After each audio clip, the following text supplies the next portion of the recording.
What's going on YouTube? My name is Bancroft. Thank you for tuning in. And today we're going to give my first and technically second looks at the Adventure Son Goku deck. I know I talked about, I think, half the reveals, or maybe I talked all, I don't remember. I went over the reveals to some degree when they were first coming out, and then a lot of stuff happened, and I had to stop doing that for a moment and take care of life stuff. And hey, I'm back to kind of give my takes on this deck. And yeah, it's a fun deck. I think that's the best way to put it. This deck will be a fun deck. I don't know where it stands in the grand scheme of things. Probably not meta by any means, but this deck is fun and has a lot of interesting ways of protecting itself, also playing really powerful cards to some degree. So let's kind of recap the leader real quick. Activate main, discard one mono green card from your hand, draw 2 cards, pretty cool. You add a card from your life as well in that process, so you get rid of 1, adding 3, getting you closer to that 6 life that you need to awaken. And once at 6, you just awaken, which is really cool about this, is that you get to put one of the Bulma's First Adventures from your deck into your owner's drop, draw 1 card, and this is where all the fun begins, because on the awakened side of the leader, if your green adventure Bulma card is in play in rest mode, your green non-Bulma adventure cards can't be removed from the battlefield by your opponent's skills. So nothing can. Obviously, red will still neg them out, but they won't be bounced back to hand, put the bottom of the deck, sent to warp, KO'd.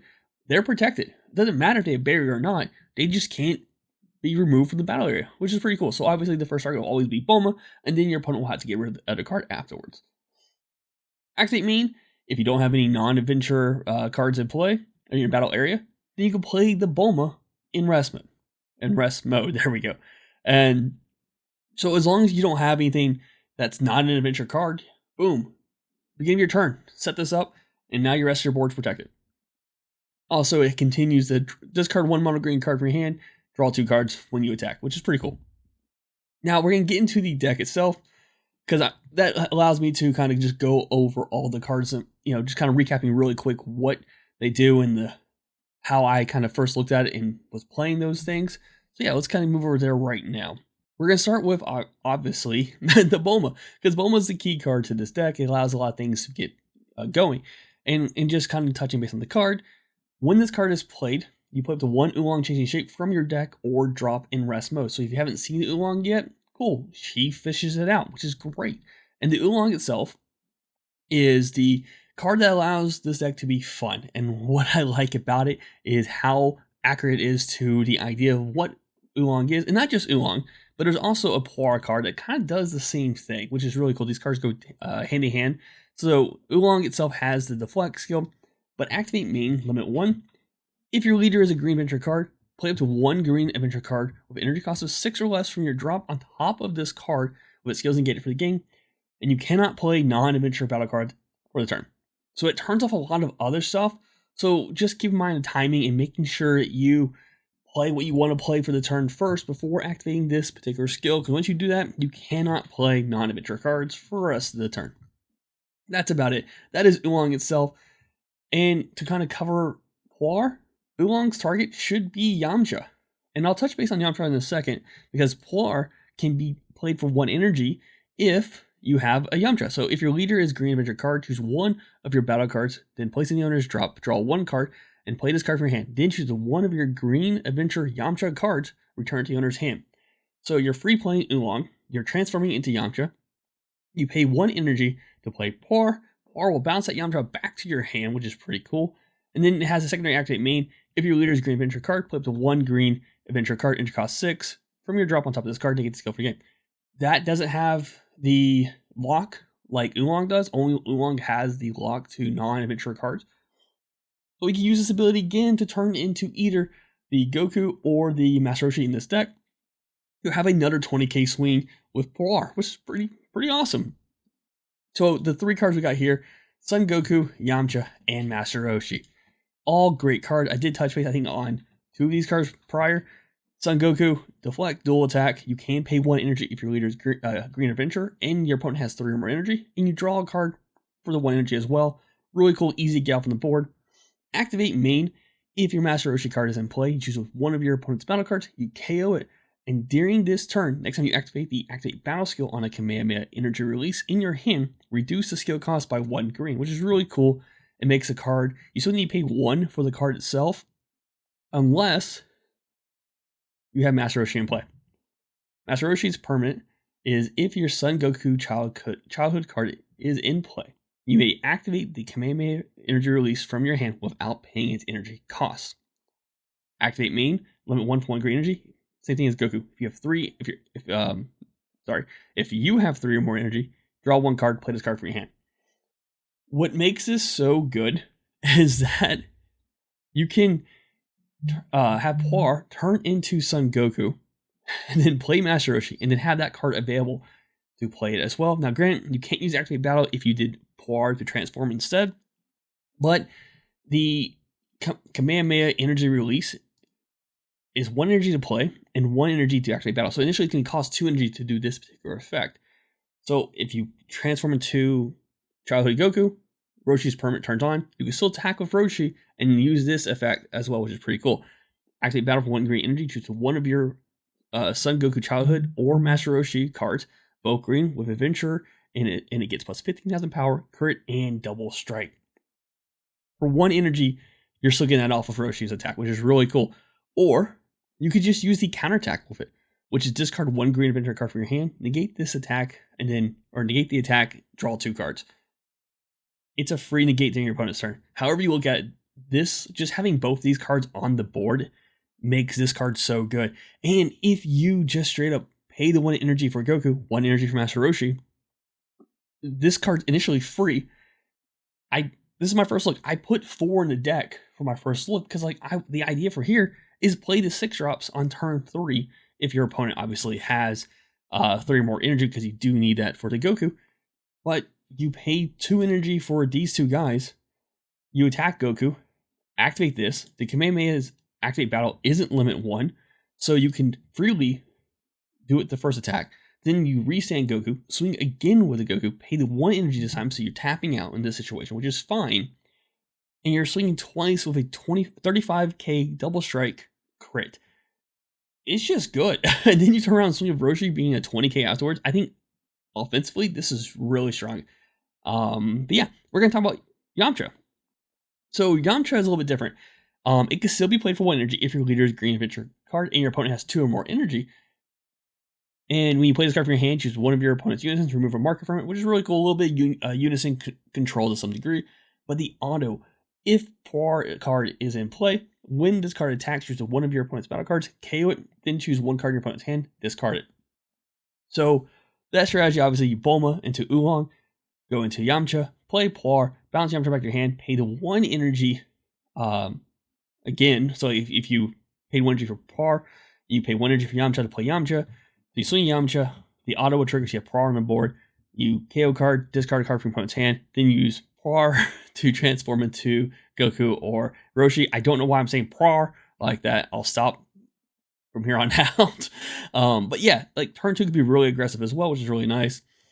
What I would like to do is if I'm going into that, if I want to do this turn 3 play with the Goku, Roshi, and the Kamehameha energy release, my turn 2 is setting up my unison, my Z unison, which turns dormant on. I mean, so like even if you tap out just doing the dual attack, double strike crit combo with the Roshi, you still have a free negate afterwards. And then if you have this card in your hand, if you have a 3rd one for some reason, you can negate that attack as well, which is just fun and awesome. Going to the next card, we have a counterplay card. It is Bulma Adventure Companion. So it's 1 energy, you play this card in rest mode. That's really it. But when this card is played, it gains barrier. So it has a level of protection on itself, and then you're protecting the rest of your board. So as soon as your opponent plays a card, boom, you counterplay, get the card on the board, permanent goes off, because permanents are always active. And then your opponent, say it's a card that would have popped a card. Well, now it can, because the permanent is protecting Bulma, and then the other cards are protected as well, which is pretty cool. Now, it does have an auto. If this card is in rest mode, when your opponent uses one of their skills to add a card from their deck to their hand, your opponent discards 1 card. Really cool. You want a super combo? You're going to lose out on the +1 advantage, because in order to gain that card, say if it's a bottom deck card, draw 2 cards. Well, then you have to discard a card as well as part of that, which is pretty cool. Then we have a 4-drop Goku, which I do believe we talked about this one as well. It's a blocker that can switch back to active mode. It gains 10k for the battle, which is really cool. You pay 1 energy if you have 2 or more energy, draw a card. attack with it, activate battle, restand at 25k, and then you pass turn with it, or you can attack with it a second time as a 15k. Sure. But then your opponent's turn, you block the first attack, activate the battle, restand it, it's 25k. If your opponent doesn't want to combo out of the 25k, because they know that you're going to block with it first, and if they don't feel like comboing out of it, then you have a second attack that's being blocked. If they want to combo out of it, that's cards out of their hand. However you want to look at it, this card's pretty okay. In my first look, it's a 3 of. But yeah. Start of a Journey. This card, I'm not too keen on the first part of the activate main. It gives one of your Adventure Son Goku childhood battle cards. So you choose one of your Adventure Son Goku childhood cards, play up to one Bulma card from your drop and rest mode, which is really cool. It helps you set that up. I mean, your leader does it itself as well, but it gives the Goku blocker. Well, the 4-drop already has blocker, and you're really never going to use blocker in the 6-drop because you kind of want to attack with it instead. And you can't give blocker to the cards that transform into a Goku because their skills are negated for, I think, the game. So, like, they can't gain skills either because of that.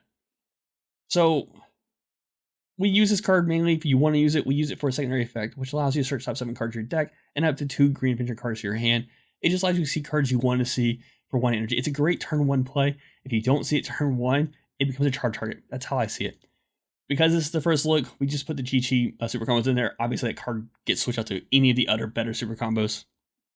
And then, because we have the secret rare revealed, it's in the deck. Because like I said, I just want to go first look at this deck itself. It's meh. Like, it's a cool secret rare. I love the art on it. I love what it does, but I don't think it does enough. So for 1 energy, as long as you have Bond 2, your leader is green and you have 3 more energy, you can play this card from your hand. And this card gains barrier until the end of your opponent's turn, which is great. It protects itself. It's only a single 40k attack, but its auto is when your battle card is played. You draw 1 card, then choose one of your green battle cards, switch it to active mode. Sure, you could play this card first, and then use the leader ability to play Bulma, because this is an adventure card. Bulma gets played. Bulma's auto will play Oolong, and then you can use the auto here because it triggers. You do the order of the autos how you want to do it. You can restand Oolong and then transform Oolong and attack with that card if you want to, or you can have another card pre-establish, then play the secret rare, then play another card for a single energy. Then, well, you attack with a card you already want to have on the board, and then you play this card. Then you play another card, restand the other card you attacked with to attack with it again. I mean, that's about it. And because it's green, dormant, obviously for the negate, and because we play unison, charismatic villain's always great. And then we have uneasy awareness because as long as your leader is a mono green Saiyan, it works. It's a good negate. And then we have Solidarity, which is, Son Goku, Gohan, father-son solidarity. This is the card you want to attack with first, then you play the secret rare, and then you play another card afterwards to restand this card. This card's just really good, because its auto is not a once per turn. It's a double strike. It's gaining... It's gaining barrier when it's being played. In the auto, when this card attacks, choose one of your opponent's battle cards, ignoring barrier, KO it, and then your opponent places 1 card from your hand to the drop. So you're swinging twice, potentially, as long as you do it correctly, with a 35 double strike that will remove 2 cards from the board and 2 cards from your opponent's hand. That's the best way of doing this, I feel like, with that secret rare. And that's pretty much it. And then we have 2 of the Son Goku, SS4 Gogeta and Omega Shenron. It's a really good successor card. You make your opponent discard 2 more cards. It's a 35 double strike afterwards as well. What's cool about this one is that you could pay 1 energy for a Goku, Yamcha, or even Master Roshi, hit the board, use the leader's ability to free play Bulma, which free plays Oolong, and then you have a 6 and 2 drop right there that you only paid 1 energy to do, successor into this card right here, and yeah, that's it. I mean, it's really good. For the Z deck, it's pretty simple. We have 3 of the Z leader. It's okay.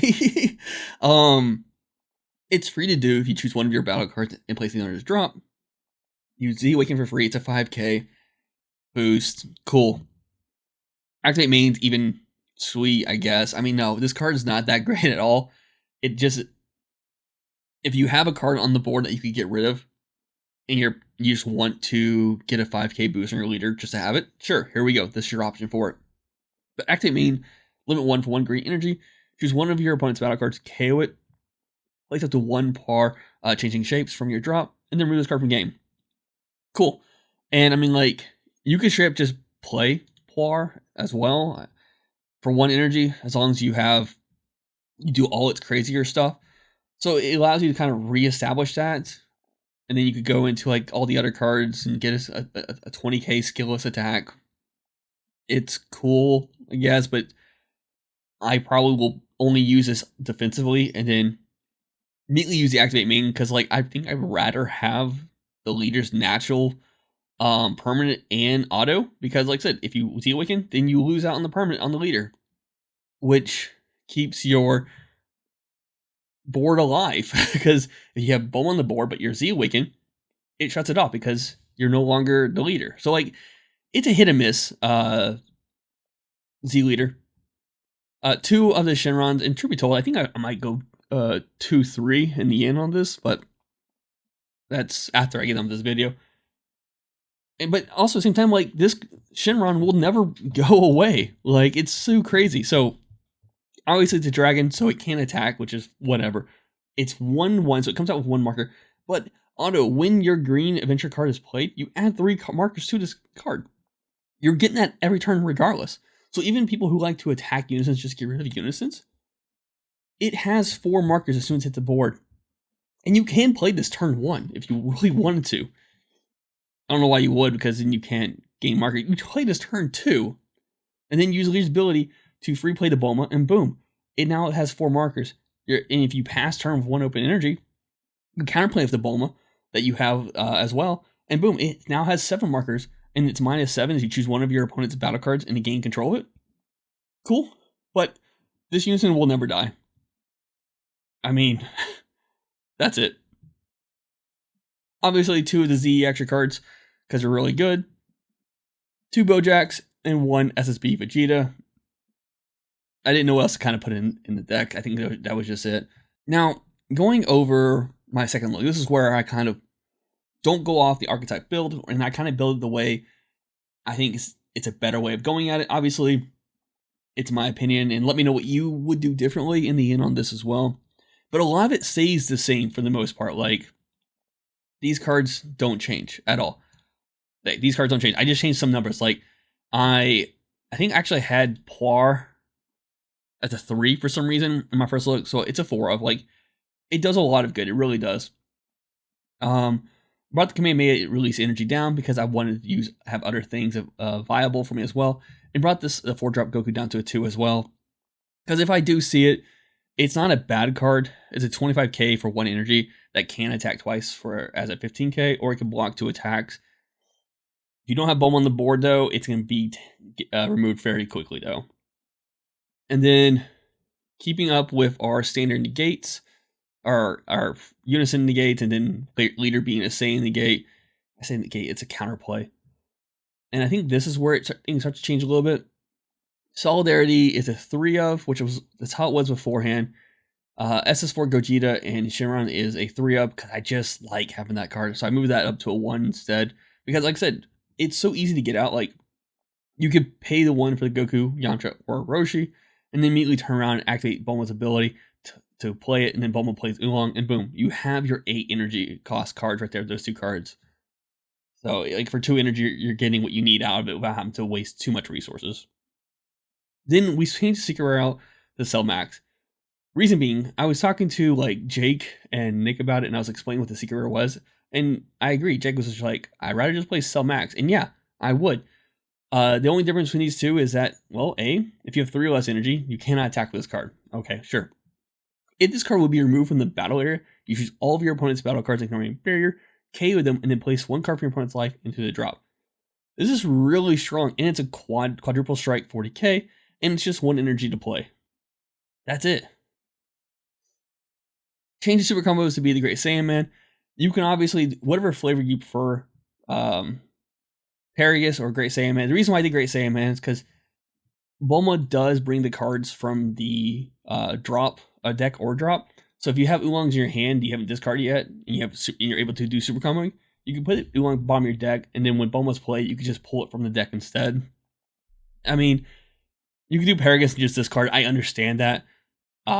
We have guys at our shop who tend to play mill decks a lot of times, so like to me, if I'm putting cards back in my deck, it's always better that way. These next 2 cards, I got the idea from the Lookout. Truth be told, I didn't even think of Spirit Boost being anything. I was like, oh, this Unison's never going to die. And yeah, these are probably I did a look at all the Spirit Boost cards, and yeah, these are the best 2 you could do with them. I did 2-1. Boo is pretty much just free as long as you have a Unison. If your leader card's green, negate the attack, play this card in rest mode. If you negate a leader card's attack with a skill, your opponent can't attack with a leader for the turn. Cool, they can't resend the leader. Yay. But it's Spirit Boost 2 to play for free. Your Unison's going to build so much markers that that's not going to be a problem with it at all. And then I looked at this Goku kind of like a secondary secret where if I see it, sweet. You pay 1 energy. If you have 3 or more energy and a green Unison card in play this card from your hand. If you do, choose up to one of your opponent's Unisons, remove a marker from it. The secondary activate main, once per turn, Spirit Boost X. Green Unison card. This card gets plus 5,000 power for the turn for each marker you remove from your Unison card with this skill. Additionally, if you remove 2 or more markers, it gains double strike for the turn. If, say, you play this on turn 4, right? And you've been going back and forth between your turn, your opponent's turn, and they're like, there's no point going after the Unison, whatever. You can have your Unison be like at 10 markers, you know? Even possibly 13. It just, however, well, yeah, 10 or 13. You just, how many times you play a card on whatever turns. And then you say you Spirit Boost 10, make this leader, make this card plus 50,000, so it'll be 65,000 double strike. Like, it's just really good for 1 energy, really. And truth be told, yeah, I can see you making this more, or even depending on what you're playing against, you sideboard an extra one to put into this place, or even 2 more to side into, however you feel comfortable doing. Like, as soon as I saw his build, I'm like, yo, that's really good. I like that a lot. And then the last card, obviously, is just to clean up space. It's either this or Man the Mission, really, I think, is your 2 options when it comes to overrun targets. And even though this isn't a double strike crit, it is a 25k that does remove up to 6 cost cards. And if your opponent happens to play token negates, or the blocker negate ones, cool. Then you just play this and remove it instead. Like, it's not a problem. I mean, granted, Dormant does that too, but hey, whatever. That's in your opponent's turn, though. But yeah, Z deck is pretty much the same thing. Nothing really changed on that one. I haven't had a chance to edit the deck since I mentioned switching these around. But at the same time, I may just take this out and add a new card here, like, and just kind of figure out what's best for that. But yeah, that's my Son Goku and Bulma Adventure deck. Hope you all enjoyed. And like I mentioned earlier, let me know what you think I should change differently, or let me know how you're taking your deck. Yeah, that's it. I can't think of anything else. Bye.